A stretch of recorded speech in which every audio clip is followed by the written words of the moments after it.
Kadang saya merasa Indonesia ini seperti rumah besar yang lampunya terang, tapi ternyata tak ada yang jaga pintu depan. Tiba-tiba kita dengar kabar ada bandara yang beroperasi 6 tahun tanpa bea cukai, tanpa imigrasi, tanpa airnav, tanpa negara. Iya, 6 tahun, bukan 6 hari. Bandara itu bahkan pernah diresmikan, difoto, diliput media, dikunjungi pejabat, dibelai investor, semua tampak normal sampai TNI datang latihan.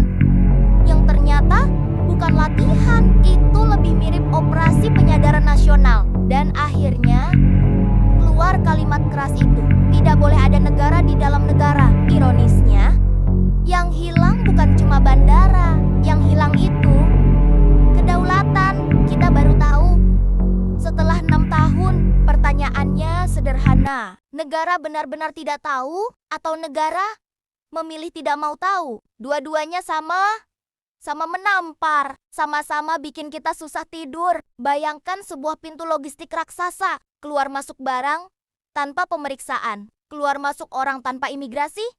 Apa yang mereka bawa? Siapa yang datang? Siapa yang pergi? Berapa banyak? Berbekal identitas apa? Tidak ada yang bisa menjawab karena tidak ada yang berjaga di pintu itu. Dan disitulah letak absurditasnya.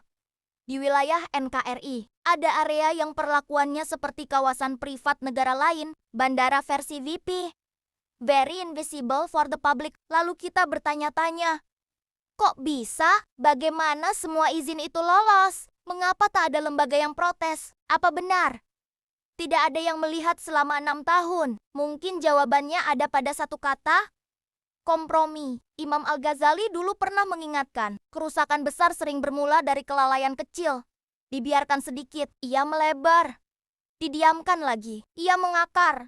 Dan ketika akar itu tumbuh di tanah yang tidak diawasi negara, yang tumbuh bukan kemaslahatan tapi keberanian untuk membuat wilayah dalam wilayah. Taqiyuddin An-Nabhani pernah mengatakan, masalah umat tidak lahir dari satu titik salah, tapi dari pola pikir yang membolehkan kesalahan itu menumpuk menjadi budaya. Kita lihat itu sekarang, bukan hanya soal bandara, tapi pola pikir yang bilang asal investasi masuk, tutup mata sebentar tidak apa-apa. Sebentar itu akhirnya jadi 6 tahun, lalu TNI datang dan semuanya buyar. Ternyata negara baru terlihat marah setelah rakyat tahu ada yang salah. Padahal dalam pandangan Islam,